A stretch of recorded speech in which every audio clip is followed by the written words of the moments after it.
pegang dengan Ryota juga. Jadi KD akan menunggu karena seperti biasa nih, kalau kita menggunakan Hanzo agak susah untuk bisa pegang turtle-nya. Lebih ke yang mengambil turtle. Tapi mengirimkan Dairon kali ini belakang dan lihat Quad Shadow yang langsung masuk ke arah Sans, masih dihindari dengan Purify. Tapi terkena Implosion dan sekali ini dua member tertangkap First Blood di tangan dari Idok. Dan bahkan mereka belum puas karena kali ini turtle di-secure dengan cukup aman. Sujin masih mencoba untuk mencari target selanjutnya, Keyboy yang escape dengan Tsunami Slam. Ya, tapi lagi-lagi nih ya, perebutan turtle yang pertama di mana Onyx harus kalah juga. Dan ini bisa menjadi imbasnya adalah bagaimana Archie Hoshi akan berusaha untuk langsung melakukan raid juga, mengambil objektif kecil milik Onyx yang ada di dalam jungle. Wah, ini wait, ini Toy ada beberapa experience unggul atas dari Xavero. Berarti satu katapult kemungkinan tadi sempat di hold, membuat Xavero kehilangan kurang lebih 100 gold di sini, Om. Bisa jadi sih, atau cuman ya minion kecil 2 ya. Let's see lah, kalau di bagian topnya juga masih sama-sama imbang. Cuman yang agak bahaya sebenarnya kalau kita bicara gold lane, ini katapultnya yang sudah memberikan gold tidak terlalu banyak dibandingkan dengan yang kemarin. Jadi siapa yang jauh lebih bagus untuk bisa farming, sebenarnya akan jauh lebih unggul untuk gold lanernya. Kali ini Toy udah mulai mengambil dua lane, memperjauh lagi gap antara Xavero.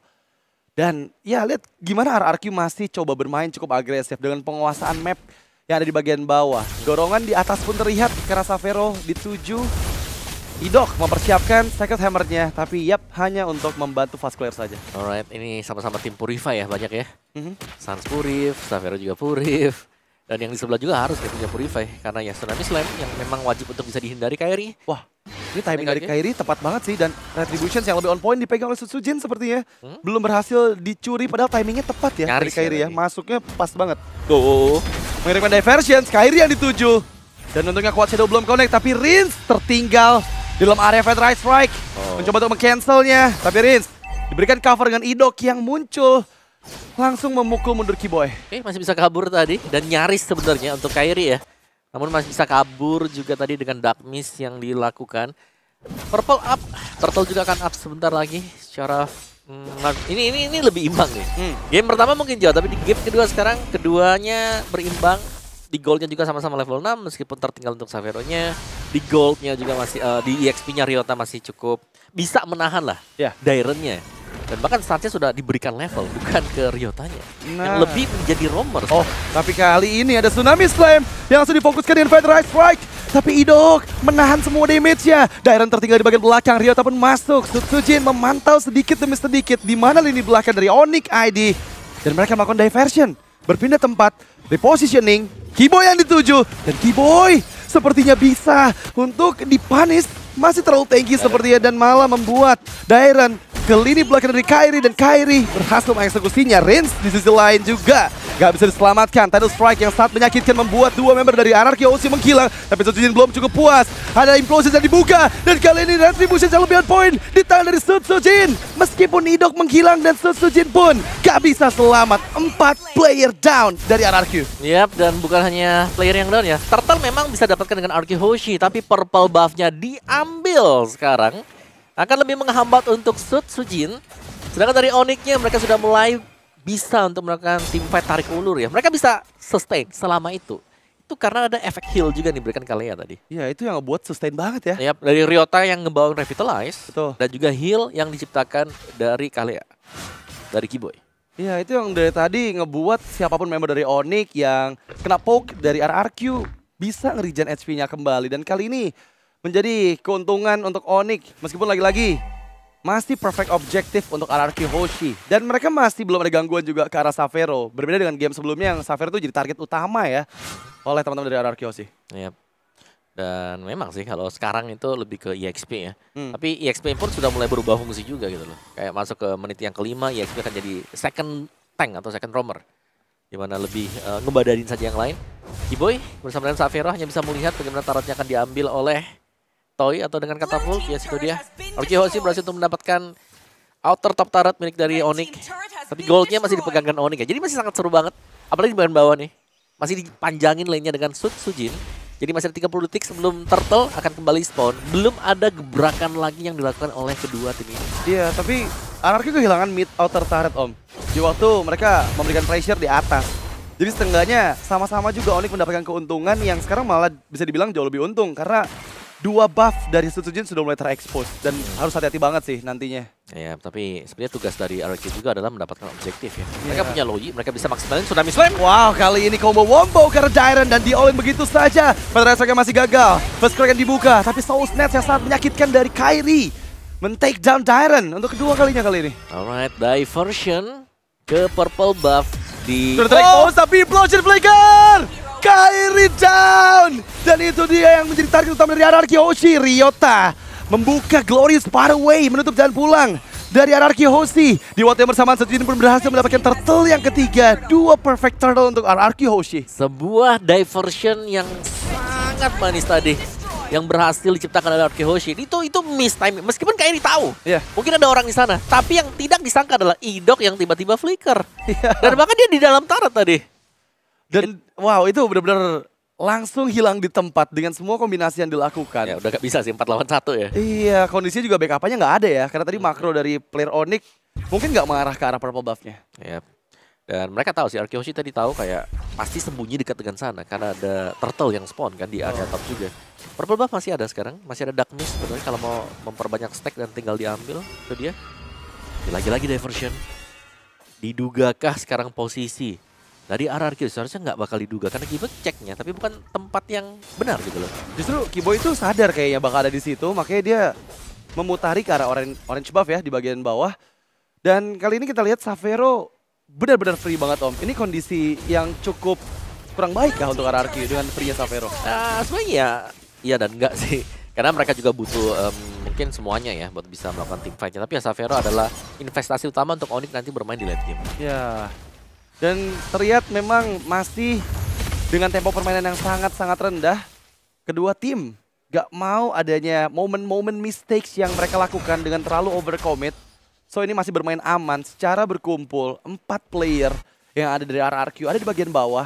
Sementara di sisi lain, ini kayaknya udah mulai mengerahkan Sutsujin untuk antisipasi landing jauh yang bisa dipress oleh Xavero. Nah, dan ini dia, kita selalu melihat ya, diversion cooldown terbang. Cooldown terbang. Sans? Zed gimana Sans? Yang dituju masih bisa menghindarkan, nggak, ternyata berhasil dieksekusi dan begitu instannya Purify nggak menjadi penyelamat dan tertangkap oleh Fist Break.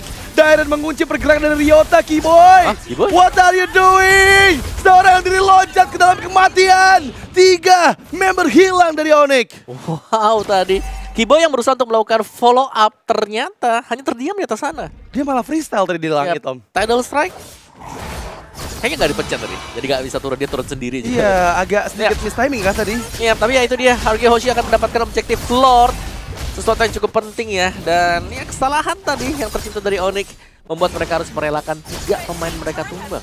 Oh no, ini masalahnya waktunya bersamaan dengan adanya Lord yang pertama. Barusan ada Spear of Destructions yang memang hampir saja bisa mengambil Lordnya, tapi kalkulasinya masih belum tepat. Dan kali ini menjadi kondisi kekalahan lagi untuk Onyx karena 2000 gold lead untuk RRQ. Ya, dan sudah mulai nih ya, kayak ketika ada gold yang unggul untuk RRQ Hoshi, mereka akan jauh lebih leading lagi. Dan diversion play yang dimainkan dari Rins, nah ini dia nih.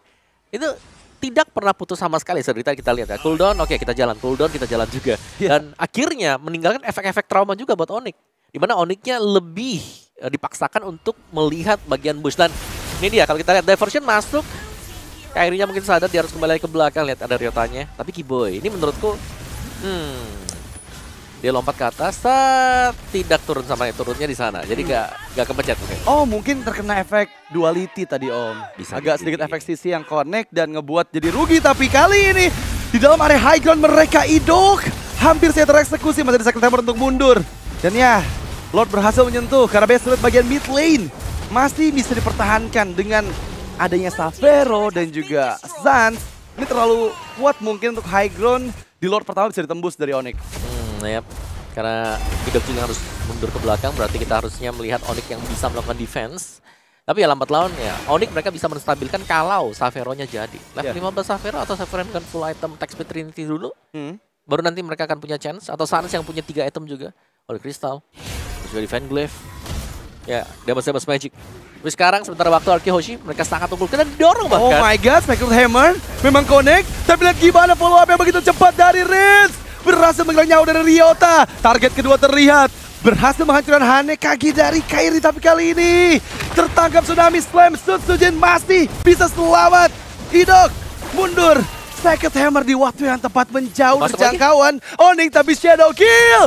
Stans yang ditarget masih terbaut beberapa HP saja dan di bagian lain cover pun dilakukan. Alright. Panjang tadi untuk tim fight-nya dan ternyata masih ada bayangan Quad Shadow. Satu bayangan Quad Shadow yang menyelamatkan Sutsujin juga dan belum berhenti. Mereka masih coba terus-menerus dan berhasil memang sesuai dengan apa yang inginkan oleh RRQ. Kali ini dengan base rate mid yang sudah mulai hancur, kondisi kemenangan lagi-lagi ada di tangan RRQ. Yap, mereka bisa kembali ya ke safe place dengan diversion juga tadi. Rico lagi back to base dan 30 second untuk Lord-nya. Dan ini akan menjadi setup untuk RRQ Hoshi. Bisa jadi setup kemenangan mereka. Bisa jadi akan memberikan bantuan juga untuk memecahkan top dan juga bottom turret base milik dari Onyx. Tapi Xavero sepertinya sudah menyelesaikan item keempatnya, Rose Gold Meteor. Selesai. Ini attack speed punya, Rose Gold punya. Iya, jadi udah lebih aman lah ya, lebih secure lagi dengan adanya shield effect yang dihasilkan dari item keempatnya Xavero. Ya, tapi masih kalah ya dibandingkan dengan Toy yang lebih kaya 1.500. Akan menuju ke mana tuh dia? Concentrated kah? Buat Toy, let's see. Diversion play akan coba untuk dibuat oleh Rin sebentar lagi. Mau nge-backup ke bawah boleh, tapi untuk isi bagian-bagiannya nih ya, purple buff bakal diambil yang pertama. Diversion juga bakal dibuka juga, tapi bisa jadi tipuan. Oh my god. Ah, Ini serius dan terbaca. Idok ada di luar dari area bos. Tapi Wow. kali ini backupan pun datang. Keyboy down. Ryota down. Double untuk Toy. Dan ini momentum yang tepat lagi-lagi dari Rin. Dia berhasil menciptakan waktu untuk Lord kembali sempurna diambil oleh RRQ. Bahkan Spirit of Destruction gak connect tadi ke arah Lordnya. ya, tidak akan berani untuk masuk ya, tapi Idok dengan implosion dia tadi ya, meskipun dia keluarnya di depan, Kelihatan sih harusnya. tapi konsil. Tapi kok Ada konsil. Ada konsil dan langsung implosion sehingga RRQ Hoshi mendapatkan Lord. Dan mereka akan mengawal Lord ini untuk mendapatkan kemenangan. 3 lane push lah ini yang harus mereka usahakan juga karena masih ada top dan juga bottom base turret Iya. yang wajib untuk mereka ambil. Ini belum relane push ya sebenarnya karena kondisinya belum datang secara bersamaan meskipun kayaknya udah mulai mendekat sesuai dengan iramanya. Dan Xavero yang menahan cukup banyak damage. Zaman Force diaktifkan tapi Fatal Attack dari stance. Memukul mundur Toy, mundur ke dalam lini belakang. Ryota down dan Keyboy pun hilang. Kali ini base terexpose. Dan sang raja dari segala raja masih menunggu momentum untuk minionnya masuk, tershutdown sudah Toy-nya. Tapi lihat gimana Xavero membeli waktu cukup banyak dan bahkan Kairi clear karena minion. Tapi RRQ Hoshi masih tertahan dengan beberapa minion lagi dengan hampir wipeout bahkan karena Dairen ini juga dipaksa mundur. Oke, itu bisa kita bilang ya. Xavero yang berhasil untuk memecahkan perhatian dua pemain dari RRQ Hoshi ditahan dengan dia, sedangkan Kairi fokus untuk menumbangkan Sutsujin. Last hit ke base-nya. Gagal ternyata tadi. Kalau Sutsujin masuk, bisa. Tapi gagal dan sekarang Xavero. God. Ada stance, ada Xavero. One straight push kah sekarang? Oh my god, ini kondisi yang sangat berbahaya. Mengingat memang beberapa saat lagi Rin akan segera hadir juga Toy. Sepertinya Onyx harus disengage. Sedikit agak overcommit tadi dari RRQ Hoshi, tapi memang itu genting banget dan tipis banget. Hanya butuh satu hit terakhir ketika ada minion. Masalah tadi nggak ada minion om. Jadi hitnya langsung ke block gitu oleh base-nya. Iya, dan ya Xavero yang jadi. Xavero yang jadi yang memang damage-nya sudah besar ya tadi. Tadi beli waktunya lama banget sih, dia megangin 3 orang. Dan itu yang memang membuat Onyx masih bisa diselamatkan di Lord kedua. Ya, dan kita melihat ya Onyx sedang melakukan turtling. Ini turtling dalam artian udah defensif dulu ya kan. Kalian maju, ada miss move seperti tadi, kita pasti ngebalikin. Satu hit bisa terjadian juga. Kairi membuka dengan Dark Mist, hanya berusaha untuk mendapatkan purple buff dan dapat ternyata. Oke, timing dari retribution-nya on point ya. Dan dia pun masih bisa ngasih damage, tapi kali ini diversion! Xavero hilang! Penerasan dari Porsche. Dan berhasil memang mengantisipasi di target kedua yang bisa didapatkan oleh RRQ. Dan sekarang lihat Kairi mengejar. Memang ada Quad Shadow yang connect ke tertubuh dari Kairi, tapi untungnya di dalam base, jadi nggak bakal di follow up oleh Sutsujin. Dairen join in, Reigns memberikan efek duality-nya dan membuka zaman Force Toy, fokus ke bagian base dan sang raja dari segala raja tanpa kekalahan di 3 match mereka. This is the real RRQ boss. Oke. Dan mereka berhasil untuk mendapatkan kemenangan yang sangat sempurna tadi.